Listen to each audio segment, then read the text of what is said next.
अनंत कोटि दंडवत सतगुरु देव। कल अपना ब्रह्म प्रकाश का विषय था कि जो ये अंतःकरण में फुरा हुआ जीव है, मैं कर रहा है, अहम है, आत्मा, ये पांच पंचक इसमें जो यंत्र हैं इससे ये बंधा हुआ है। अज्ञानी को इन पांच पंचकों ने जकड़ रखा है, पकड़ रखा है। लेकिन ज्ञानी रहता तो इसी में है, पर वो इन पंचकों को अपने सामने यंत्र समझ के व्यवहार करता है और इनसे असंग रहता है। इसके व्यवहार से असंग रहता है, वर्ण धर्म के अनुसार उसका व्यवहार है, पर वो सदा साक्षी है। तो ये इसका अर्थ है। ये नहीं कि अगर हमें ईश्वर की सृष्टि में यंत्र मिले हैं तो वो खराब है। ये खराब नहीं है। ये जो जीव फुरा है, ये जो सृष्टि सामान्य से विशेष हुई है, ये जो स्थूल सृष्टि है जहाँ अज्ञान दिखता है, अगर ये ना फुरता तो ईश्वर भी सिद्ध नहीं हो सकता। ईश्वर की सिद्धि भी कौन करता है? जीव ही तो करता है। अगर जीव ना होता, ना फुरता, तो ये अपने ब्रह्मानंद स्वरूप की सिद्धि कैसे करता? कैसे लीला रचता? लीला ही तो है। वो एक होकर के बहुत हुआ और अजन्मा होकर के भी आज उसका जन्म दिन कह दो। आया ना उपनिषद के अंदर, एको देवा बहुधा निविष्ठा, अजाय मानो बहुधा विजायत, के अजन्मा जन्मता हुआ भासता है। तो आगे श्लोक है, यहाँ तक हम पंचकों तक देख चुके थे कि अज्ञानी को तो चिपटे हुए हैं और ज्ञानी इसको यंत्र समझकर व्यवहार करता है और फिर इसको अपने शरीर रूपी थैले में रख लेता है। अब आगे 95 श्लोक है, व्यवहार काल में जब कोई छोड़े पंचकों में देह, शुभ न माना जाए इसको, नहीं इसमें संदेह। जिस एक तो व्यक्ति अज्ञानी है, अज्ञानी व्यक्ति अगर इस 25 पुर्जों के, 5 पंचकों के इस जकड़न में, 5 पंचकों की जकड़न में, अज्ञान में देह छोड़ देता है तो उसको शुभ नहीं माना जाता। ब्राह्मण भी कहते हैं भाई पंजक हैं तो उसका आपको उपचार करना पड़ेगा, ये शुभ नहीं होता। ज़्यादा वर्णन नहीं करेंगे, संस्कार पड़ जाते हैं, इतना ही समझ। तो ये शुभ नहीं माना जाता, ये हम सब सुनते हैं। तो इन पंचकों के मोह में मरे जो जीव है, ये पंचकों के मोह में मरता है और जन्म लेता है, पुनः पुनः जन्म लेत। अब जन्म मरण है महा आपदा, इसमें छुप दुख छुपे अनेक। क्या कहा 96 श्लोक में? इन पंचकों के मोह में मरे। मोह तो इन्हीं का ही है, हर इंद्री का विषय है। 25 इंद्रियां हैं मान लो आपके पास, प्राणों का भी तो मोह है, प्राण ना छूटे। कितना शरीर जर्जरीभूत हो जाता है। कई बार अज्ञानी जीव इतनी उम्र होने पर भी, 100 साल से निकल जाने पर भी इस जर्जर शरीर को नहीं छोड़ता। प्राणों का मोह ना, देखो, देह का मोह, प्राणों का मोह। तो इंद्रियों के विषयों का जितना भी मोह है, इसके अंदर जीव मरता रहता है और मोह में ही जन्मता है। हर जन्म कितने रिश्ते नाते बनाते हैं। अब रिश्ते नाते तो वहीं रह जाते हैं, पर उनके जो संस्कार हैं मोह वाले, वो हमारे साथ रह जाते हैं और फिर अगले जन्म में हम उन्हीं संस्कारों से सबके साथ व्यवहार करते हैं, फिर व्यक्ति मिल जाते हैं, फिर उस जन्म सबके साथ चिपकते हैं, सबके लिए रोते हैं, धोते हैं, फिर मर जाते हैं और फिर संस्कार ले जाते हैं, व्यक्ति फिर छूट जाते हैं, रिश्ते नाते। आ रही है बात समझ में? हर बार छूट जाते हैं, हम सारे संस्कार ले जाते हैं रोते धोते, हर किसी से फिर मोह ममता लगा लेते हैं हर जन्म में। विचार करिए, ये विद्या विचार की है, प्रचार की नहीं है। ये किसी को प्रचार में नहीं बैठती अंतःकरण में। विचार करिए इस बात का कि सत्य क्या है, तभी मोह छूटेगा। फिर पाठ तो करेंगे, ये कहेंगे कि अच्छा हर जन्म में बनाए थे पुत्र पति पत्नियां, अब ये छूट गई, अब ये भी घर बार एक दिन छूटेगा। तो एक सूक्ष्म उपरांता अंतःकरण में आ जाती है। तो इसी पंचकों में जीव मरता रहता है, इसी में जन्मता रहता है। बता दिया ना कि मर भी जाता है, फिर जन्म भी वासनाओं में लेता है। तो अब कहा कि ये जो जन्म और मरण के बीच का समय है, ये जन्म मरण सुन लेना आसान बात है कि दीदी कह रहे जन्म मरण का रोग लग जाता है। जन्म मरण है महा आपदा। आपदा भी नहीं कहा इसको, महा आपदा। कैसे महा आपदा है, थोड़ा इस पर भी विचार कर लेते हैं। जैसे जन्म लेता है बालक, हम 5 दिन तो चुप रहते हैं, छठे दिन सबको बुला लाते हैं, आओ भाई पूजा करो और इसका कल्पना शुरू करो। छठे दिन कल्पना शुरू कर देते हैं। सबसे पहले क्या रखते हैं, उसकी मैं के ऊपर नाम रखते हैं। आ रही है बात समझ में? मैं तो वो लेके आता है, हम उसको ये नहीं कहते तू मैं बोलना, तू मैं बोलना, तू मैं है, मैं है। मैं स्वतः सिद्ध है, मैं तो फुरते ही मैं करता है। मैं पे नाम रखते हैं। अब सबसे पहला झूठ क्या हुआ? नाम, सारे झूठ का अधिष्ठान। अधिष्ठान माने आश्रम। नाम, फलाना कौन तुम्हारा भाई है, आप नाम लेते हो। नाम पर सारे रिश्ते हो गए। नाम कल्पना की सृष्टि का अधिष्ठान है। सबसे पहला झूठ क्या हुआ? नाम रखा, कल्पना, उसके बाद कल्पना। अब कैसे दुख रूप है, कहते बचपन में देख लो, हमें पता नहीं था कि पढ़ाने के लिए इतना माता पिता क्यों नाराज होते हैं, बच्चों को जबरदस्ती करते हैं। पहले तो मारपीट भी करते थे कि भाई बड़ा होकर के इसको, इस देह जो ली है इसका निर्वाह करने के लिए तैयार करते हैं और मारे खाता है।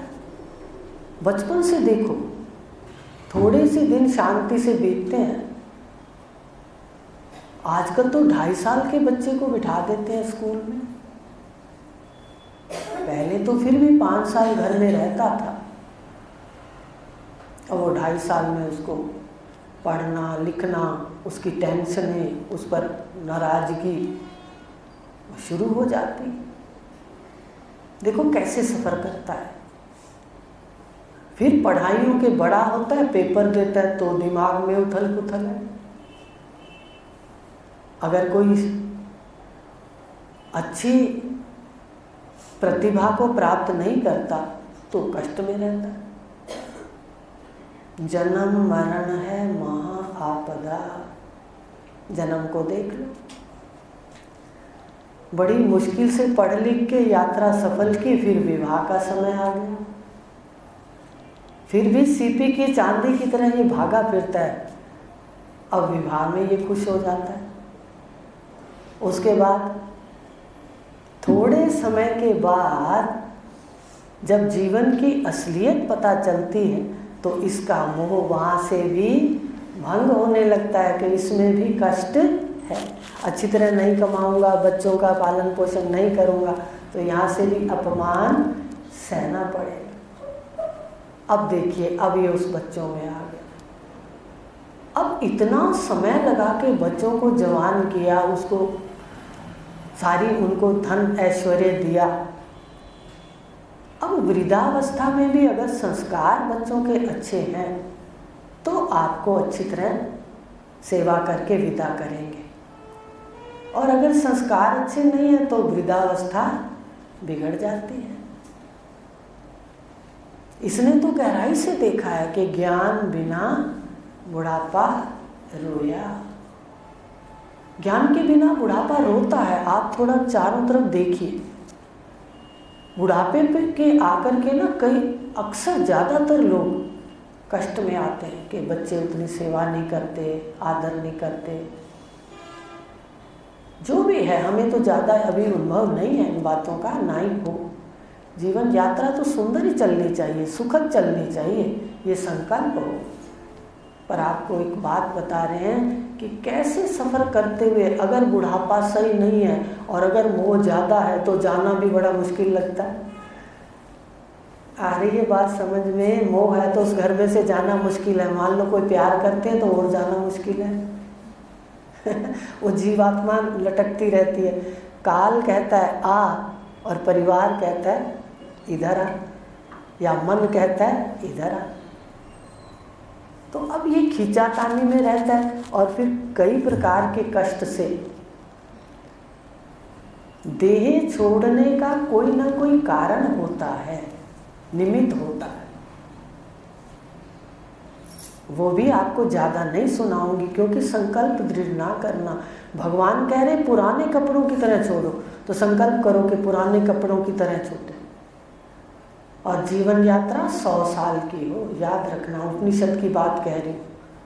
आ ही गए हो, अपना काम करके जाओ, जाने की क्या जल्दी है? जाना तो निश्चित है।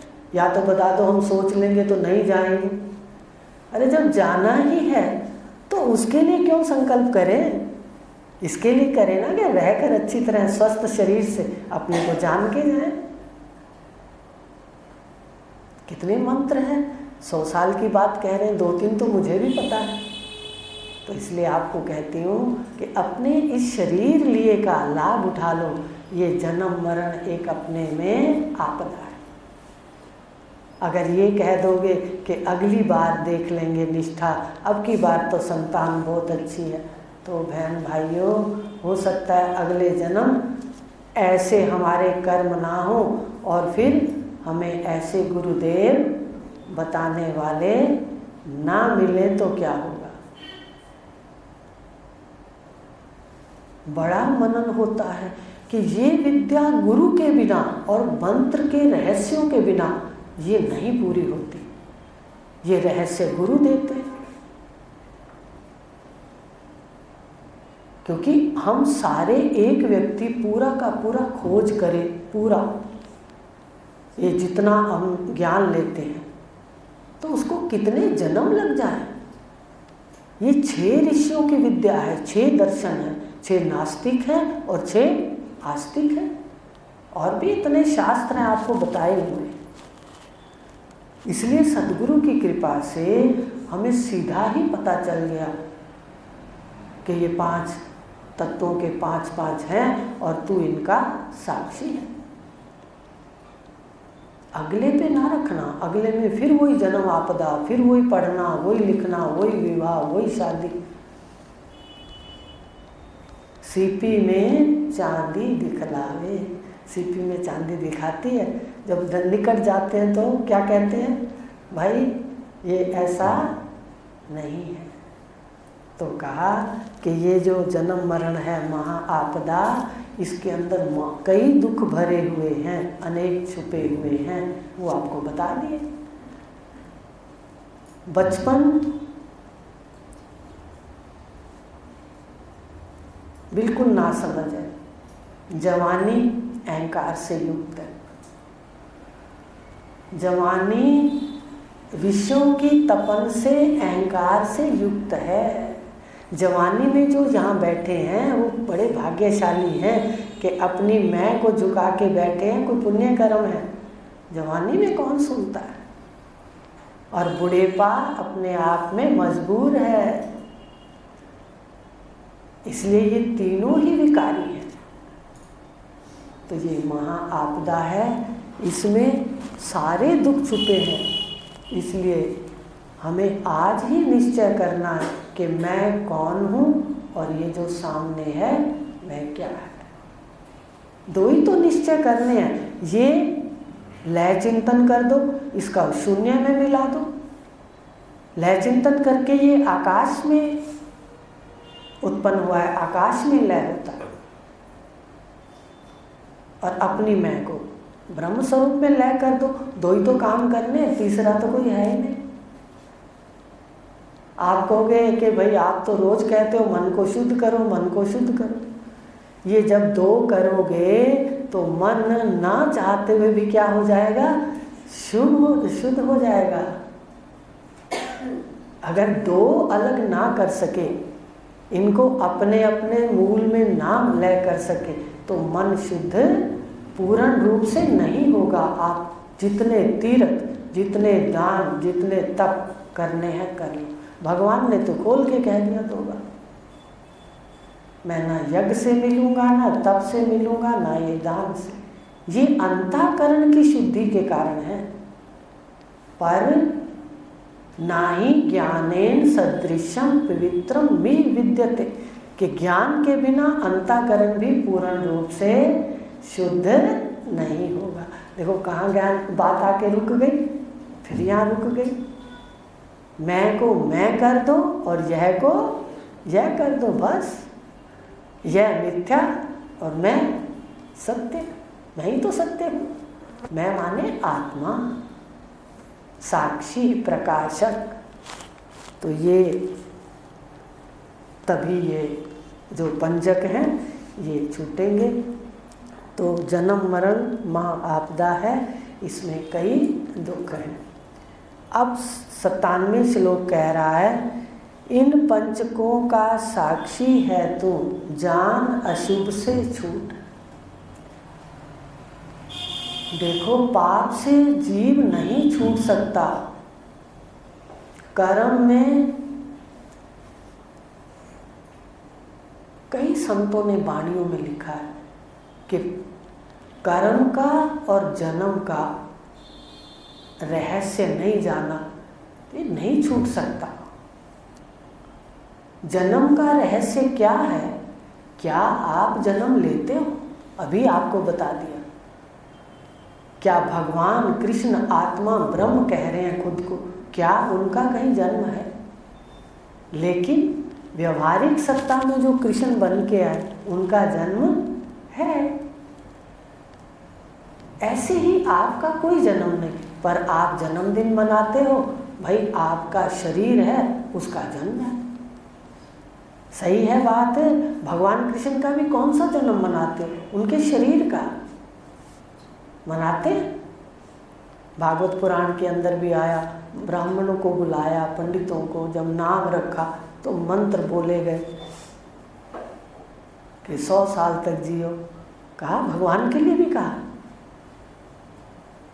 तो कहने का भाव क्या है कि उधर से गीता में कह दिया, पैदा होवे तिसे मृत्यु। जो पैदा ही नहीं होता वो मरेगा कैसे? जो पैदा होता है वो मरेगा। तो जिसका जन्मदिन है वो क्या होगा? उसका उसी का लय है ना, आत्मा का तो नहीं है, आत्मा ब्रह्म का तो नहीं है। तो जानकारी से कर्म तो वही करो, पर अपने में स्थित रहो। तो पंचकों का साक्षी है तो जान अशुभ से छूट।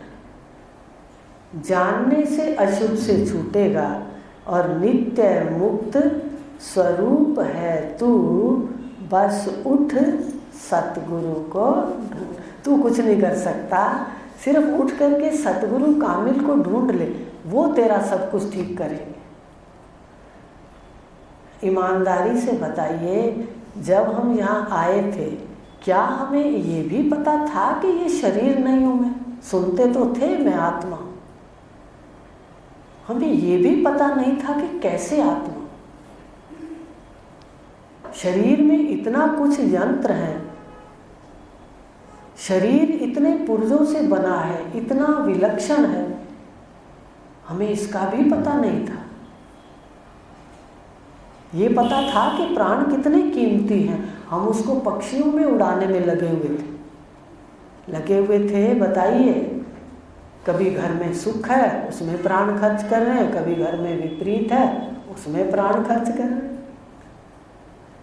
आज आपको पता चल गया कि प्राण किसके लिए खर्च करने। संसार में रहते हुए भी हर प्राण के अंदर सोहम ओम, उसका हमारी निष्ठा होनी चाहिए। ये तो जब मंत्र भी बोलते हैं ना, कभी शरीर का भी बोल दिया, मान लो शरीर विकारी है तो उसको हाथों को रगड़ करके और उस पर रख के बोलते हैं तो पहले ओम सामने आ जाता है, हंसी आ जाती है, देखो अब आप आ गए हो। ओम आ जाता है तो ओम है ना, उसका पहला अक्षर तो ओम ही है, ओम पहले प्रत्यक्ष हो जाता है। फिर आता है बिल्कुल आप ही पूर्ण हो, ओम पूर्ण है, जानते हो पढ़ाया हुआ है कि ओम पूर्ण है, उसमें तीनों लोक हैं और वो चंद्र बिंदु है ऊपर लगा हुआ, असंग आत्मा प्रकाशक। शरीर चंद्रमा का होता है, कई बार ये भी कह देती हूँ कि देखो कैसे चंद्रमा लगा हुआ है, प्रतीक है सारे। आप किस आनंद से परमात्मा की पूजा करते हो, श्रद्धा सहित होनी चाहिए ना। देखो तो ओम कहते ही ओम सामने आ जाते बोलते। तो इस तरह हम ठहराव से सत्य को देखें कि किस प्रकार सतगुरु मिलने से ही सब संभव है। जब तक गुरु के शब्द, गुरु के वाक्य, महावाक्य नहीं मिलते, ये जीव अपनी वासनाओं से नहीं उठ सकता। कितना ही कोई कितना कर्मकांडी हो, वासनाओं से नहीं उठेगा, नहीं उठ सकता। आप घूमो पहले, इसने तो बड़ा गहराई से देखा है आगे पीछे। पैसा भी व्यक्ति को, कितना ही वो पैसे वाला है अज्ञानी, उसको सुख नहीं दे सकता। तो ये है कि ये सतगुरु को ढूंढ के अपने स्वरूप का ज्ञान लेके निश्चय करो कि मैं नित्य हूँ। नित्य किसको कहते हैं? मैं सदा रहता हूँ, मेरे लिए सृष्टि है सामने तो भी हूँ और सृष्टि नहीं है। रात को होती है क्या? रोज देखो एक छोटी मृत्यु हो जाती है, पर हम बिना गुरु के वो भी नहीं देखते। अगर मृत्यु को गहराई से समझ लोगे तो आपको लगेगा कि ये आवागमन तो रोज ही चल रहा है। रोज मैं आता हूँ सृष्टि में, रोज ही यहाँ से चला जाता हूँ। होता है ऐसे। तो कैसा विलक्षण उसने सृष्टि बनाई है आनंद स्वरूप। और इस शरीर को लिया तो पता चला। इसलिए सतगुरु का मिलना शुभ है। तो नित्य हो तुम, सदा रहते हो, संसार रहे न रहे तुम सदा हो और मुक्त हो। मुक्त माने अभी बात चल रही थी कि बंधन है, बंधन छोड़ दो। ध्यान रहे बंधन भी माने हुए हैं, बंधन भी वास्तव में आपके स्वरूप में है नहीं। बंधन मन के अंदर है, मन बंधा हुआ है, तुम उसके दृष्टा हो। देखो आज के बाद ध्यान से देखो, पुत्र से बंधा है, पति से बंधा है, पत्नी से बंधा है, धन से बंधा है, ये मन बंधा है।